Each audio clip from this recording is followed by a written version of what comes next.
औज़ु बिल्लाहि मिनश्शैतानिर्रजीम बिस्मिल्लाहिर्रहमानिर्रहीम। प्यारे बच्चों, कैसे आप सब? उम्मीद है आप सब खैरियत से होंगे। डियर स्टूडेंट, मैं उर्दू टीचर फजल सुबहान और आज हम जुमात हफ्तम मज़मून उर्दू के उन्वान लोक कहानी के हिस्से दोम को पढ़ेंगे, यानी पेज नंबर 34 को पढ़ेंगे। डियर स्टूडेंट, जैसा कि आप सबको मालूम है कि इससे पहले के लेक्चर में हमने लोक कहानी के 33 पेज को पढ़ चुके हैं। डियर स्टूडेंट्स, ये लोक कहानी का दूसरा क्लास होगा आज। डियर स्टूडेंट, सबसे पहले हम पिछले लेसन की तरफ बढ़ते हैं, उसको देखते हैं, इसके ख़ुलासे को पढ़ते हैं कि क्या हो गया था, तो आज का हमारा लेसन हमें आसान हो जाएगा। डियर स्टूडेंट्स, लोक कहानी के बारे में हम पढ़ चुके हैं कि ये अवामी कहानी, अवामी किसे को कहते हैं। डियर स्टूडेंट्स, हम पढ़ चुके हैं कि सऊदी अरब के दूर दराज इलाकों में एक छोटा सा गांव था। वहाँ पर एक धोबी रहता था और वो हर वक्त किसी ख्याल में डूबा हुआ था, यानी वो गुमसुम रहता था, लेकिन वो बिल्कुल सीधा साधा इंसान था। तो प्यारे बच्चों, ये जो धोबी था, ये जो सीधा साधा इंसान था, एक दिन क्या होता है कि दो चोर, यानी एक दिन वो क्या करता है, वो किसी काम पर दूर जाता है तो अपने गद्दे को अपने पीछे घसीटता है और वो जाता है कहीं दूर। तो वो एक सुनसान पगडंडी पर जा रहा था कि अचानक दो चोरों की इस पर नज़र पड़ी। तो एक चोर ने दूसरे से कहा कि ज़रा देखो मैं इसको कैसे उल्लू बनाता हूँ। उसने कहा कैसे? तो उसने कहा ज़रा देखो।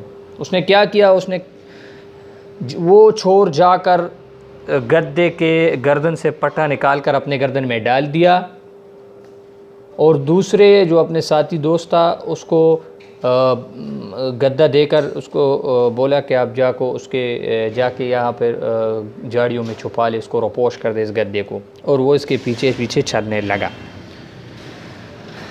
फिर क्या होता है कि धोबी जो था, वो जो सीधा साधा इंसान था, रस्सी को खींचता है और गालियाँ भी देते हैं, लेकिन चोर कदम जमाकर अपनी जगह पर डटा रहा। तब धोबी ने गुस्से से पीछे देखा तो हैरत हुई कि क्या देखा कि रस्सी में गद्दे के बजाय आदमी बांधा हुआ था। तो वो खौफ से कांपने लगा और रस्सी इसके हाथ से छूट गई। तो बच्चों, ये था हमारे इससे पहले के लेक्चर का ख़ुलासा। आज हम पढ़ेंगे यहाँ से मुख्तलिफ़ ख़यालात, ठीक है। तो डियर स्टूडेंट, सबसे पहले मैं रीडिंग और बाद में इसकी एक्सप्लेनेशन करूँगा। मुख्तलिफ़ ख़यालात उसके जहन में जन्म लेने लगे। वो इस वाक़े को किसी जिन या भूत की कार्रवाई समझा और हिकलाते हुए बोला, भाई तुम कौन हो? मेरे साथ तो गद्दा था। वो कहाँ गया? चोर ने बड़े आराम से जवाब दिया, ए मालिक, घबराने की ज़रूरत नहीं, मैं कोई जिन या भूत नहीं बल्कि आपका गद्दा हूँ, गद्दा। भला ये कैसे मुमकिन हो सकता है कि एक गद्दा इंसान का रूप धार ले? धोबी ने खौफ से कांपते हुए दब्बे लहजे में कहा, मेरे आका, मेरी बात तो सुनो, मैं सचमुच मैं आपका गद्दा हूँ। धोबी हैरत से पत्थर बना हुआ था, उसकी ज़बान से लफ्ज़ अदा नहीं हो रहे थे। आखिर हिम्मत करके बोला, लेकिन तुम तो इंसान हो।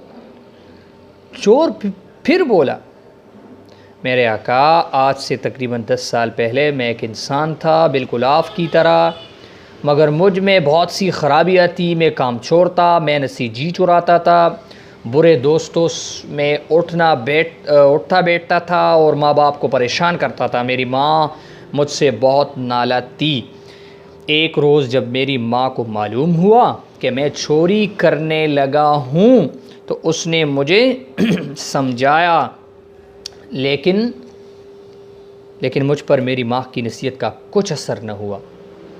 तंग आकर एक शाम मेरी माँ ने मुझे बद्दुआ दी कि आइंदा 10 साल के लिए गद्दा बन जाओ। यूं ही मेरी माँ की ज़बान से अल्फाज निकले, मैं गद्दा बन गया और पिछले 10 बरसों से गांव शहर शहर भटकता फिर रहा हूँ, कभी किसी कुम्हार की और कभी किसी धोबी की मारे खाता यूं ही ज़िंदगी गुजारता रहा। आज 10 साल पूरे हुए और मैं अपनी सज़ा मुकम्मल होने के बाद दोबारा इंसान के रूप में आ गया। धोबी हैरत से चोर की कहानी सुन रहा था। उसने एक ठंडी आह भरी और बोला, पहले मेरी तरफ से मुबारकबाद कबूल करो कि तुम्हारी सज़ा का दौर ख़त्म हुआ और तुम दोबारा इंसान बन गए, लेकिन मुझे अफसोस है कि मैंने तुम्हारे साथ अच्छा बर्ताव नहीं किया। बहुत इंटरेस्टेड सबक है, देयर स्टूडेंट्स बहुत ही इंटरेस्टेड है। तो क्या होगा अभी हम पढ़ेंगे, वजाहत करके समझ आ जाएगा। अच्छा, वहाँ तक तो हम पढ़ चुके हैं कि धोबी ने जब पीछे देखा तो गधे के बजाय इंसान था। मुख्तलिफ़ ख़यालात उसके जहन में जन्म लेने लगे। जन्म लेना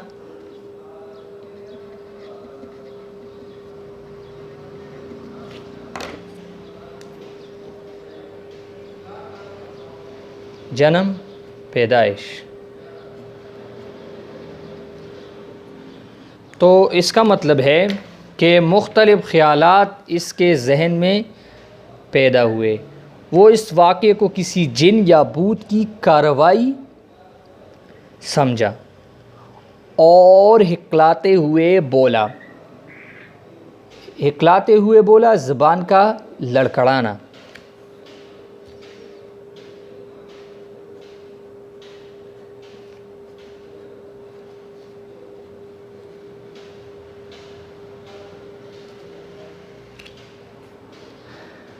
ज़बान का लड़खड़ाना। उसने बहुत खौफ की वजह से क्या बोला, भाई तुम कौन हो? डर गया था ना, इसीलिए। मेरे साथ तो गद्दा था। ओ भाई, मैं तो जब घर से आ रहा था तो पीछे तो गद्दा था, ये क्या हो गया? वो कहाँ गया? चोर ने बड़े आराम से जवाब दिया, ए मालिक, घबराने की ज़रूरत नहीं। घबराना, डरना, ओ भाई डरने की ज़रूरत नहीं। मैं कोई जिन या भूत नहीं बल्कि आपका गद्दा हूँ। मैं तो आपका गद्दा हूँ भाई, घबराने की कोई ज़रूरत नहीं। भला ये कैसे मुमकिन हो सकता है कि एक गद्दा इंसान का रूप धार ले? धोबी फिर से बोलने लगा कि ये कैसे हो सकता है। रूप धारना का मतलब है रोप धार ले। रोप धारले का मतलब है सूरत बदलना। रोप धारना, सूरत बदल। ये कैसे हो सकता है कि इंसान के बजाय अभी तुम गद्दा हो गए, सॉरी गद्दे के बजाय तुम इंसान हो गया। धोबी ने खौफ से, डर से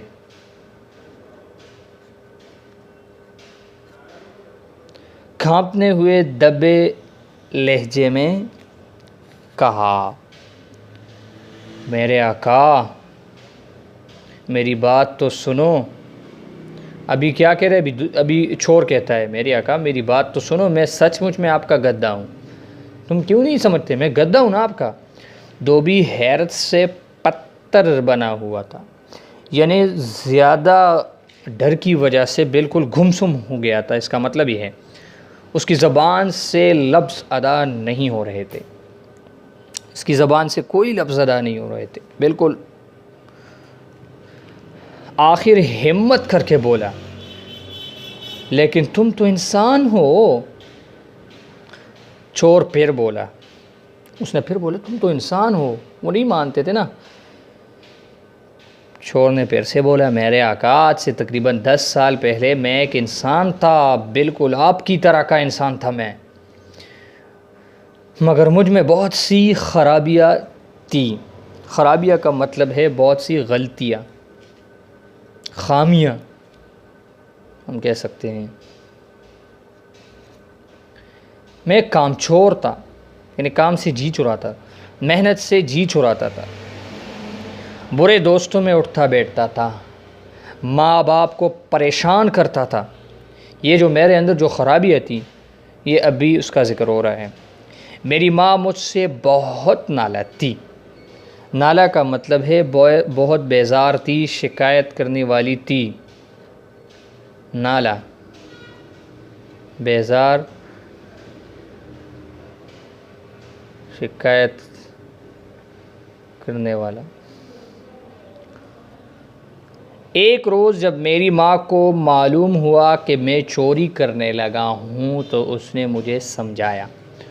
ओ मेरे आका, जब मेरी अम्मी को ये पता चला कि मैं कामचोर हूँ, चोरी करता हूँ, तो उन्हें मुझे बहुत समझाया, लेकिन मुझ पर मेरी माँ की नसीहत का कुछ असर न हुआ।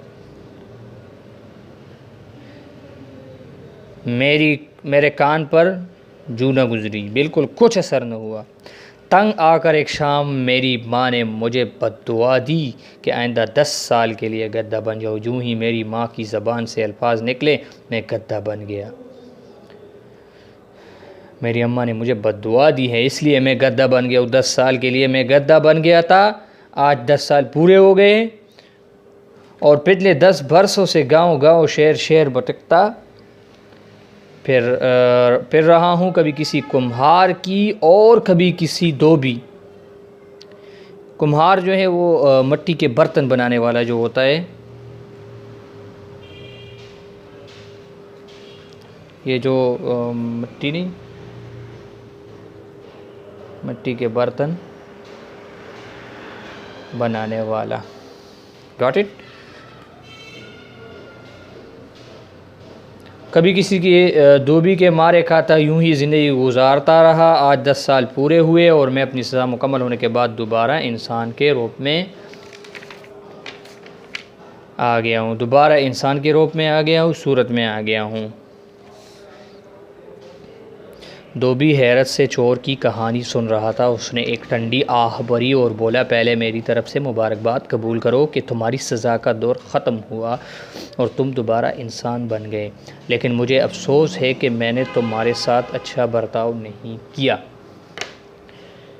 ये जो कुछ भी हुआ, लेकिन मेरी तरफ़ से सबसे पहले मुबारकबाद कबूल करो। ऐसा आदमी था, यकीन कर लिया चोर के मुँह पर। बोला कि सबसे पहले मैं तुमसे माफ़ी मांगता हूँ और मुबारकबाद देता हूँ, और शुक्र है कि अभी तुम्हारी जो सज़ा का दौर था वो ख़त्म हुआ और तुम दोबारा इंसान बन गए, लेकिन अफसोस है इस बात कर मैंने तुम्हारे साथ अच्छा बर्ताव नहीं किया। बर्ताव का मतलब है सलूक।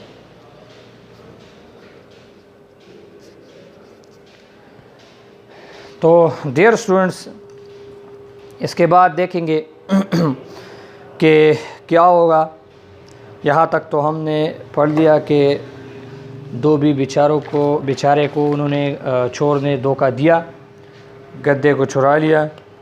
अभी ये जो चोर है इसके साथ क्या करेगा और गद्दे के साथ क्या होगा, ये इंशाल्लाह हम नेक्स्ट लेक्चर में पढ़ेंगे। आज के लिए हमारा ये लेसन काफ़ी है। डियर स्टूडेंट्स, होमवर्क इससे पहले होमवर्क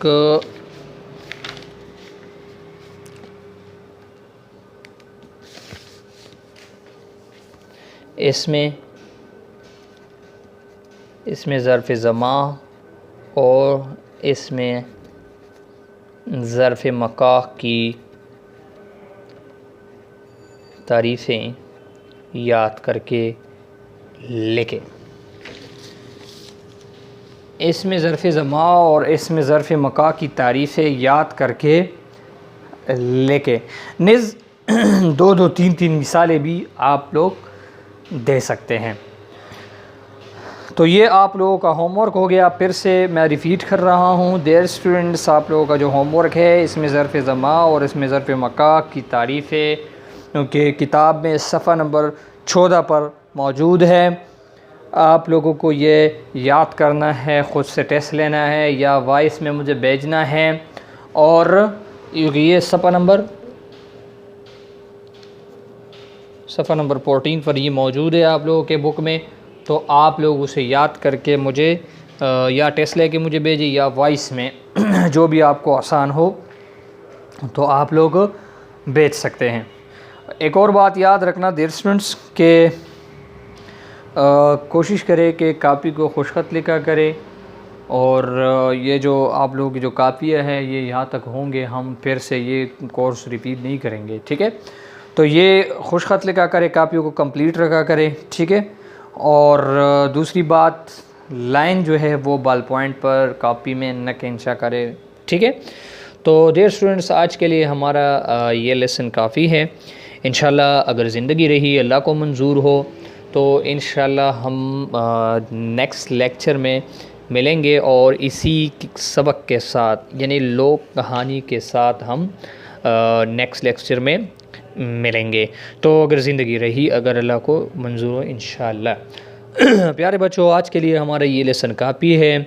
हम अपने दुआओं में याद रखें, अपने बड़ों का ख्याल रखें, अपना और अपने माँ बाप बहन भाइयों का ख़ास ख्याल रखें, ज़िंदगी खुशी से गुजारें।